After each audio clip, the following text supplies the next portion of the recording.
ফের আগামী বুধবার থেকে বিক্ষিপ্তভাবে ভারী বৃষ্টির সম্ভাবনা সমগ্র দক্ষিণবঙ্গে। তবে আপাতত ভারী বৃষ্টির কোথাও কোনো সম্ভাবনা নেই। বজ্রবিদ্যুৎ সহ বিক্ষিপ্তভাবে দু এক পশলা হালকা থেকে মাঝারি বৃষ্টিপাত জারি থাকবে। সঙ্গে থাকবে মেঘলা আকাশ।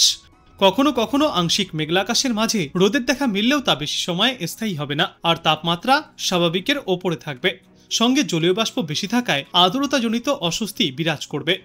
উত্তরবঙ্গে আগামী মঙ্গলবার পর্যন্ত ভারী থেকে অতি ভারী বৃষ্টির সতর্কতা, কিন্তু তার আগে আজ উত্তরবঙ্গের ওপরের দিকের 5টি জেলাতে অতি ভারী বৃষ্টি চলবে। আগামী 24শে জুলাই বৃহস্পতিবার নিম্নচাপ তৈরি হবে উত্তর বঙ্গোপসাগরে। মৌসুমী অক্ষরেখা বর্তমানে রাজস্থানের বিকানের থেকে উত্তর পূর্ব রাজস্থানের গভীর নিম্নচাপের ওপর দিয়ে বিস্তৃত। মুজাফফরপুর এবং বাঁকুড়া ও কাথির ওপর দিয়ে দক্ষিণ পূর্ব দিকে এগিয়ে উত্তর পূর্ব বঙ্গোপসাগর পর্যন্ত বিস্তৃত রয়েছে মৌসুমী অক্ষরেখাটি। উত্তর বিহার থেকে উড়িষ্যা পর্যন্ত একটি অক্ষরেখাও রয়েছে, যেটি ঝাড়খণ্ডের ওপর দিয়ে যাচ্ছে। আরও একটি পূর্ব পশ্চিম অক্ষরেখা যেটি কর্ণাটক থেকে অন্ধ্রপ্রদেশ উপকূল পর্যন্ত বিস্তৃত রয়েছে। এছাড়াও রয়েছে পশ্চিমী ঝঞ্ঝা। আজ বজ্রবিদ্যুৎ সহ বৃষ্টির সম্ভাবনা সবথেকে বেশি থাকবে পুরুলিয়া, বাঁকুড়া, পূর্ব ও পশ্চিম বর্ধমান, হুগলি, নদিয়া এবং মুর্শিদাবাদ জেলাতে। এরপর আগামী 2 দিনে এই বৃষ্টির পরিমাণ আরও কিছুটা কমতে পারে। বিক্ষিপ্তভাবে দক্ষিণবঙ্গের জেলাগুলিতে কিছু কিছু এলাকায় বজ্রবিদ্যুৎ সহ হালকা থেকে মাঝারি বৃষ্টির সম্ভাবনা। বুধবার থেকে ফের বজ্রবিদ্যুৎ সহ বৃষ্টির পরিমাণ অনেকটাই বাড়বে। বেশিরভাগ জেলার কিছু কিছু এলাকায় বজ্রবিদ্যুৎ সহ হালকা থেকে মাঝারি বৃষ্টির পাশাপাশি ঘন্টায় সর্বোচ্চ 30 থেকে 40 কিলোমিটার গতিতে দমকা ঝড়ো বাতাস বইবে। ভারী বৃষ্টির আশঙ্কা থাকবে দক্ষিণ 24 পরগনা, পূর্ব ও পশ্চিম মেদিনীপুর জেলায়। তারপর আগামী বৃহস্পতিবার থেকে বৃষ্টির সম্ভাবনা আরও অনেকটাই বাড়বে। নিম্নচাপের বৃষ্টি দক্ষিণবঙ্গের সর্বত্রই চলবে। বজ্রবিদ্যুৎ সহ হালকা থেকে মাঝারি বৃষ্টি সঙ্গে 2 এক পশলা ভারী বৃষ্টির সম্ভাবনা রয়েছে দক্ষিণবঙ্গের বেশিরভাগ জেলাগুলিতেই। অতি ভারী বৃষ্টি চলবে বাঁকুড়া, পূর্ব ও পশ্চিম মেদিনীপুর এবং দক্ষিণ 24 পরগনা জেলাতে। শুক্রবার ভারী বৃষ্টির সম্ভাবনা থাকবে দক্ষিণবঙ্গের একাধিক জেলায়। ঝাড়গ্রাম, বাঁকুড়া, পুরুলিয়া এবং পশ্চিম মেদিনীপুর আর বীরভূম সহ পার্শ্ববর্তী এলাকাগুলিতেও ভারী বৃষ্টির সম্ভাবনা। উত্তরবঙ্গে আজ হালকা থেকে মাঝারি বৃষ্টির সম্ভাবনা রয়েছে সর্বত্রই। অতি ভারী বৃষ্টির সম্ভাবনা দার্জিলিং, কালিম্পং, জলপাইগুড়ি, কোচবিহার এবং আলিপুরদুয়ারে। উত্তর দিনাজপুর জেলাতেও ভারী বৃষ্টির সম্ভাবনা। এরপর সপ্তাহের শুরুতে বৃষ্টির পরিমাণ কিছুটা কমতে থাকবে উত্তরবঙ্গে। তবে দার্জিলিং, কালিম্পং এবং জলপাইগুড়িতে ভারী বৃষ্টির সম্ভাবনা রয়েছে এই সপ্তাহের শুরুতেও। মঙ্গলবার জলপাইগুড়ি, কোচবিহার, আলিপুরদুয়ার, জলপাইগুড়ি, কোচবিহার এবং আলিপুরদুয়ার জেলাতে ভারী বৃষ্টির সম্ভাবনা। বজ্রবিদ্যুৎ সহ হালকা থেকে মাঝারিভাবে সব জেলাতেই বিক্ষিপ্তভাবে 2 এক পশলা বৃষ্টি চলবে উত্তরবঙ্গে। এদিকে আজ কলকাতায় আংশিক মেঘলা আকাশ দেখা যাচ্ছে। রাতে তাপমাত্রা স্বাভাবিকের ওপরে ছিল। বাতাসে জলীয় বাষ্পের পরিমাণ বেশি থাকায় আর্দ্রতাজনিত অস্বস্তিতে ভোগান্তির শিকার হচ্ছে সাধারণ মানুষ। বজ্রবিদ্যুৎ সহ 2 এক পশলা হালকা থেকে মাঝারি বৃষ্টির পূর্বাভাস থাকলেও এখনো পর্যন্ত সারাদিনে তেমন কোথাও কোনো বৃষ্টি দেখা যায়নি।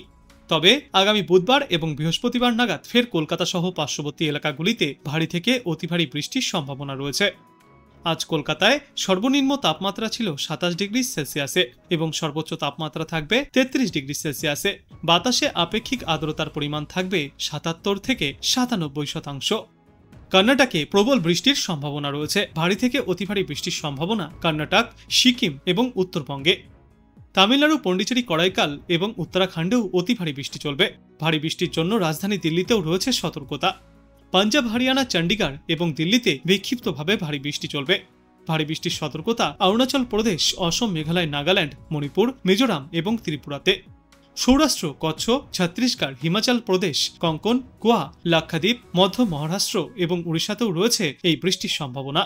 এছাড়াও উড়িষ্যা, তেলেঙ্গানা এবং উত্তর ঝাড়খণ্ডেও অতি ভারী বৃষ্টির সতর্কতা জারি থাকবে। আজ বাংলাদেশ আবহাওয়া দপ্তর সূত্রে জানা যাচ্ছে, পূর্ব উত্তরপ্রদেশ এবং তৎসংলগ্ন এলাকায় অবস্থানরত সুস্পষ্ট লঘুচাপটি পশ্চিম উত্তর পশ্চিম দিকে অগ্রসর হচ্ছে এবং তা ঘনীভূত হয়ে উত্তরপ্রদেশের মধ্য অঞ্চল ও তৎসংলগ্ন এলাকায় নিম্নচাপে পরিণত হয়েছে। মৌসুমী বায়ুর অক্ষের বর্ধিতাংশ রাজস্থান, হরিয়ানা এবং নিম্নচাপের কেন্দ্রস্থল হয়ে বিহার, পশ্চিমবঙ্গ ও বাংলাদেশের মধ্য অঞ্চল হয়ে আসাম পর্যন্ত বিস্তৃত। এর একটি বর্ধিতাংশ উত্তর বঙ্গোপসাগর পর্যন্ত গিয়েছে।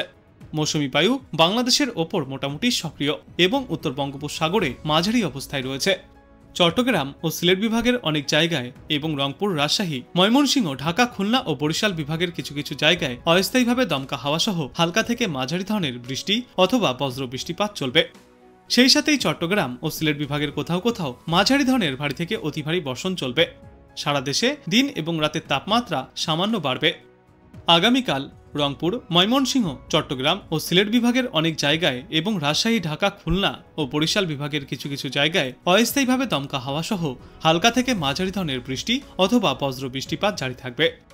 সেই সাথেই রংপুর, ময়মনসিংহ, চট্টগ্রাম ও সিলেট বিভাগের কোথাও কোথাও ভারী বৃষ্টিপাতও চলবে।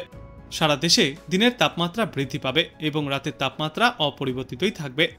20 জুলাই রংপুর, ময়মনসিংহ, চট্টগ্রাম ও সিলেট বিভাগের অনেক জায়গায় এবং রাজশাহী, ঢাকা, খুলনা ও বরিশাল বিভাগের কিছু কিছু জায়গায় অস্থায়ীভাবে দমকা হাওয়া সহ হালকা থেকে মাঝারি ধরনের বৃষ্টি অথবা বজ্র বৃষ্টিপাত হবে।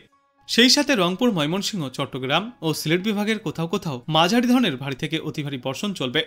সারা দেশে দিন এবং রাতের তাপমাত্রা ফের সামান্য কমতে পারে।